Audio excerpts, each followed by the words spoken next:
So hi guys, this is Nishit Malhotra and मेरे साथ इस वक्त ना एक वर्ल्ड क्लास स्पिनर हैं, वर्ल्ड क्लास बॉलर हैं और इनका मैं नाम नहीं लूंगा, आपके सामने स्क्रीन पर हैं और आपको पता लग रहा है कि हमारे साथ जो है ना एक ऐसे बॉलर जो 25 से ज़्यादा टीमों के लिए खेल चुके हैं और इतना एक्सपीरियंस है ना इनके पास। पहला सवाल मैं ये पूछूंगा कि इमरान भाई, आप इतनी जल्दी रिटायरमेंट क्यों ले लिया? आपने आपने जो है क्यों लिया? जी। देखें, मैं सबसे पहले तो आपका शुक्रिया कि आपने मुझे यहाँ बुलाया। और दूसरा, coming back to your question, कि मैं समझता था कि वो राइट टाइम था मेरे लिए। मैंने जो क्रिकेट को टाइम दिया है बड़ी ईमानदारी के साथ दिया, और इंटरनेशनल क्रिकेट खेलना मेरा ख्वाब था। तो मैं बहुत शुक्रगुजार हूँ क्रिकेट साउथ अफ्रीका का और साउथ अफ्रीका के खूबसूरत लोगों का, कि उन्होंने मुझे ये अपॉर्चुनिटी दी और एक्सेप्ट किया कि मैं उनमें से हूँ। और मैं बड़ा अच्छा खेला, और जब तक मैं अच्छा खेला और मैं समझता था कि मैं टीम के लिए बहुत अच्छा कर रहा हूँ, तो उसके बाद फिर मैंने डिसाइड किया कैप्टन के साथ मिलकर, जो फफ डुप्लेसी हैं उनके साथ, और हाशिम आमला जो मेरे जिनसे मैं हर मशवरा लेता हूँ कोई भी मुझे चीज़ लाइफ में पूछनी हो। तो उन्होंने मुझे कहा कि ये बड़ा अच्छा टाइम है, आपने जो कंट्री को सर्व किया है इससे बेहतर आप नहीं कर सकते। तो अगर आप समझते हैं ऐसा कि आप अगले वर्ल्ड कप तक नहीं जाएंगे, तो फिर आपको इसके बारे में सोचना चाहिए। तो फिर मैंने उसी दिन डिसीजन लेके मैंने 2019 वर्ल्ड कप के बाद छोड़ दिया जी। क्रिकेट को तो देखिए मिस करते आए हैं और अब आप जो है WCL का हिस्सा हैं, साउथ अफ्रीकन टीम का, जी। South Africa champion. तो कैसा एक्सपीरियंस है अभी यहाँ?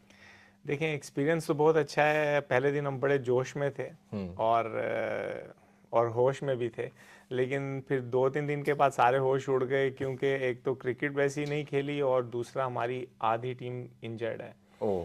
किसी का हैमस्ट्रिंग गया, किसी का काफ गया, और किसी का शोल्डर खत्म है बहुत।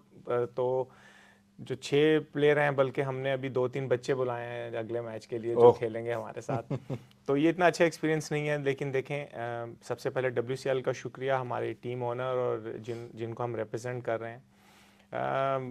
हम जब ये ग्रीन एंड गोल्ड पहनते हैं तो उसका जो फीलिंग है वो वही है कि हम अगर ग्राउंड में उतरे हैं, लोग इंजरीज के बावजूद, हम चाह रहे थे हम मैच जीतें, और कल का मैच हमारा क्लोज भी था। तो अनफॉर्चुनेटली दूसरी टीमों में अभी भी जो लोग खेल रहे हैं वो 6 से 8 लोग प्रोफेशनल अभी भी खेल रहे हैं। राइट। तो मैं समझता हूँ हमारे साथ फेयर नहीं है। लेकिन हम, जिस तरह मैंने आपको कहा है, जब ये जर्सी पहनते हैं तो हम कोशिश करते हैं कि हम compete करें, और हमने उसके लिए ट्राई किया है। एग्जैक्टली, जर्सी पहनते ही जो वो जोश आता है ग्राउंड में, वो एक अलग लेवल का होता है। पर एक चीज आपने अभी बताई कि इंजरीज हो रही हैं, प्लेयर्स को हैमस्ट्रिंग है।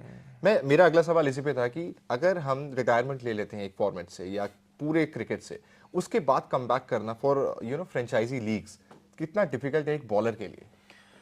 देखें, वो डिफ़िकल्ट इसलिए है कि अगर आप बिल्कुल आउट ऑफ टच रहें, ट्रेनिंग नहीं करें और क्रिकेट नहीं खेलें, तो वो काफ़ी फिर मुश्किल है आपके लिए आना। क्योंकि देखें, ये कम्पेटिटिव लीग है, ये कोई नॉर्मल लीग नहीं है। और आप जिनके खिलाफ खेल रहे हैं, भले आपको वो बूढ़े नज़र आ रहे हैं, लेकिन उन्होंने दुनिया में नाम कमाया है। राइट।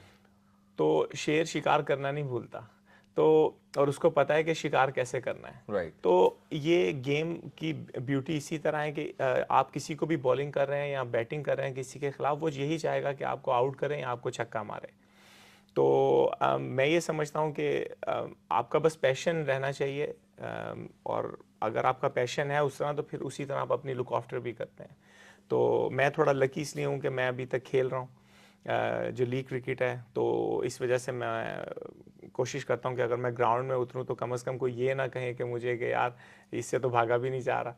तो बस वो मैं नहीं सुनना चाहता, क्योंकि वो मैं चाहता हूँ कि उससे सुनने से पहले मैं क्रिकेट से रिटायरमेंट प्रॉपर तरीके से ले लूँ। राइट। तो कुछ कुछ डिफरेंस नजर आता है जब एक इंटरनेशनल मैच के लिए उतरते हैं प्लेयर्स या फिर एक लीग मैच के लिए उतरते हैं, तो क्या लगता है कि देखिए ऐसा नहीं है कि बॉलर अपनी कम जान लगाएगा या बैटर जो है वो हल्के में खेलेंगे। पर कुछ एज अ प्लेयर अगर आपको कुछ एक्सपीरियंस आपने फेस किया होगा भी ऐसा, क्योंकि आपने सारी लीग्स खेली हैं, सारे मैचेस खेले हैं, इंटरनेशनल पे बहुत अच्छा एक्सपीरियंस रहा है आपका, तो कुछ डिफरेंस? हाँ, देखें, वाइब डिफरेंट रहता है, क्राउड होता है, हर चीज़ डिफरेंट होती है इंटरनेशनल के हिसाब से। इधर प्रॉबली हमें वैसा नहीं फील हुआ, लेकिन इधर काफ़ी लोग आए हैं, उन्होंने सपोर्ट किया है मैच देखने के लिए। तो मैं समझता हूँ कि बड़ा अच्छा साइन है। और लोग देखें तभी आते हैं जब वो अप्रिशिएट करें कि जो लोग खेल रहे हैं उन्होंने पास्ट में क्या किया है। तो ये भी हमारी कामयाबी है। तो अगर हमने पास में कुछ नहीं किया होता और अगर आ जाते और कुछ ना करते यहाँ पे भी, तो फिर तो आपको पता है फिर लोग हमारा हाल भी कर देते। तो लेकिन ये है कि मैं समझता हूँ कि अगर वो अप्रिशिएट करने आ रहे हैं तो ये इस लीग की कामयाबी है। राइट। वर्ल्ड कप पर चलते हैं। वर्ल्ड कप में हमने देखा कि साउथ अफ्रीका की टीम का बहुत ज़बरदस्त एक डिस्प्ले रहा ओवरऑल गेम का। हम फाइनल्स तक पहुंचे एंड अनफॉर्चुनेटली जो है वहाँ हारे भी। पर एक जो हम क्रिकेट में एंट्री देखें साउथ अफ्रीका की, वहाँ से लेकर अब तक की जर्नी में हम अभी तक फाइनल्स में नहीं पहुंचे थे। तो आज फाइनल्स में पहुंचे हैं, तो क्या लगता है कि वहाँ पे टीम एफर्ट का एक फ़र्क पड़ा या वहाँ पे एक एज अ कैप्टन का फ़र्क पड़ा? क्या लगता है आपको? देखिए वहाँ पे कोई फ़र्क नहीं पड़ा क्योंकि दोनों टीमें ऐसी थी जो बिल्कुल बगैर हारे हुए पहुंची हुई हैं।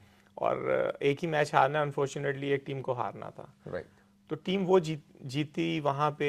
देखिए मैच तो साउथ अफ्रीका का था, सबको पता है। लेकिन टीम वहाँ इंडिया इसलिए जीती कि वो प्रेशर को कंट्रोल कर गए। वो प्रेशर को अपने ऊपर उन्होंने हैवी नहीं किया, हावी नहीं किया। और जिस सिचुएशन में उनको जीतना था वो बुमराह ने आके वहाँ पे अपना काम कर दिया। राइट। और उसके बाद प्रेशर बिल्टअप हुआ, फिर कैच बड़ा अच्छा हो गया। तो मैं समझता हूँ कि उन्होंने वो जो 2 मूवमेंट पूरे मैच में जीते हैं, वहाँ से वो वर्ल्ड कप जीते हैं। और जाहिर बात है विराट कोहली जो कि इस मॉडर्न एरा के सबसे बड़े प्लेयर हैं। राइट। मैं समझता हूँ कि सबको पता था उनका वर्ल्ड कप अच्छा नहीं जा रहा और ये है और वो है, लेकिन बड़ा प्लेयर ही होता है। और ऐसी सिचुएशंस को उन्होंने मेरा ख्याल है 50 दफ़ा पहले फेस किया हुआ है, जिसमें उन्होंने 350-370 रन नीचे से जाके किए हुए हैं सेकेंड इनिंग में। तो मैं समझता हूँ कि उनका बहुत बड़ा रोल था इतने बड़े मैच में आना, और उन्होंने दिखाया है कि वो इतने बड़े प्लेयर क्यों हैं। राइट। इस सेगमेंट का लास्ट सवाल लेते हैं। एज अ स्पिनर क्या लगता है आपको कि क्योंकि हम पिछले एक दशक से जो अभी 2000 के बाद से जो क्रिकेट पूरा देखते आ रहे हैं, 1 या 2 दशक आप ले लें, उसमें जो क्रिकेट है क्या ट्रांजिशन देखा? मेरे को लगता है कि भाई T20 जब से आया है तो उसमें बॉलर्स के लिए थोड़ा सा चैलेंजिंग हो गया, क्योंकि बैट्समैन जो है सिर्फ मारने के लिए खेलेगा।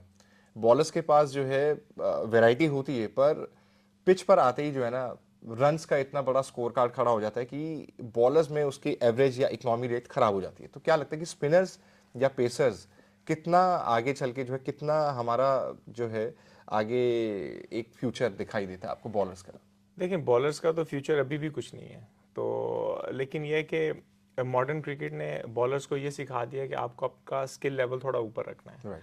तो पहले बॉलर अफोर्ड कर सकता था 1-2 नॉर्मल बॉल करके और बचत हो जाती थी, लेकिन आजकल वो नहीं है। आजकल प्लेयर बैकफुट से भी आपको छक्का मार रहा है, एज ए स्पिनर मैं बात कर रहा हूँ, और आपको फ्रंट फुट से भी मार रहा है। पहले ऐसे नहीं होता था, पहले सिर्फ फ्रंट फुट से या बाहर भाग के मारते थे। तो क्रिकेट जो है वो जाहिर बात है, बड़ा आपने आईपीएल्स के स्कोर देखे हैं 250, 270, बिल्कुल ये वो। हाई स्कोरिंग तो मैचेस। ये बड़ी नॉर्मल सी चीज़ है, लेकिन बॉलर के लिए थोड़ा इसलिए मैं समझता हूँ फेयर नहीं है, क्योंकि एक तो आप छोटे ग्राउंड, छोटी बाउंड्रीज, फिर आप एक बॉल है और उसके बाद दूसरा बॉल यूज़ नहीं होना दूसरी तरफ से, वो पुराना हो गया 5 ओवर के बाद। तो और बैट्समैन का भी स्किल लेवल्स ऊपर गया है। ये नहीं है कि आप सिर्फ बॉलर्स को ही आप कहें बेचारे बेचारे, बैट्समैनों ने भी अपनी गेम को इम्प्रूव किया है। तो मैं समझता हूँ कि ये बड़ा अच्छा कॉन्टेस्ट है, और जो क्रिकेट से लोग प्यार करते हैं मैं समझता हूँ उनकी मौज हो गई है। उनको अच्छी क्रिकेट देखने को मिलेगी, उनको छक्के चौके देखने को मिलेंगे। हाँ अनफॉर्चुनेटली ये कोचेस को अंडरस्टैंड करना चाहिए कि बॉलर को 1-2 मैच के बाद बाहर नहीं निकालें, क्योंकि अगर दूसरी टीम 270 कर रही है तो आपने भी 220 किया है। राइट। तो वो थोड़ा सा गैप है, उसको आप बॉलर्स को कॉन्फिडेंस में लेके आप बोलें कि भाई आप ही ने खेलना है और आप ही ने करना है। क्योंकि हमारे करियर में ऐसे हुआ है, कई बॉलर आए हैं वो बेचारों के 2 मैच बुरे गए हैं तो कभी नज़र भी नहीं आया उसके बाद। तो अगर 2 चीज़ों की आप बात करते हैं, बैटिंग बॉलिंग की, तो फिर कोचिज़ को भी अपना जो लेवल है वो ऊपर करना चाहिए, जो कि कॉन्फिडेंस का लेवल है। अगर आप अपनी टीम को प्यार नहीं देंगे तो जाहिर बात है आपको प्यार नहीं मिलेगा, आपको विकेटें नहीं मिलेंगी, आप डर में ही रहेंगे आपके बॉलर के, यार ये कोच ने तो पिछले मैच में इतने रन पड़ गए थे, इसमें भी पड़ गए तो मुझे मैच नहीं मिलेगा। तो स्किल लेवल जो है वो मुझे लग रहा है कि आने वाले टाइम में बहुत ऊपर होगा, और आपको मैं तो इसमें भी मुझे डाउट नहीं है कि 300 रन भी देखने को मिलेंगे T20 के किसी मैच में। Perfect. So there is a clear cut message from Imran भाई कि भाई आज की डेट में जो है बॉलर्स को अगर आप मौका दे रहे हैं तो उनको लॉन्ग पीरियडली मौका दीजिए, ताकि जो है जितना बैलेंस टीम में बैट्समैन का है उतना ही जो है बैलेंस बॉलर्स का भी होना चाहिए। और उम्मीद करते हैं कि WCL की ये सीरीज़ आप लोगों के लिए भी बहुत ज़बरदस्त रहे, और हम इमरान ताहिर की जो फिरकी है, जो एक स्पिन है, वो हम देखते रहें और उम्मीद करते हैं कि ये सीरीज आप लोग लेकर जाएं। Thank you so much. Thank you very much, thank you brother.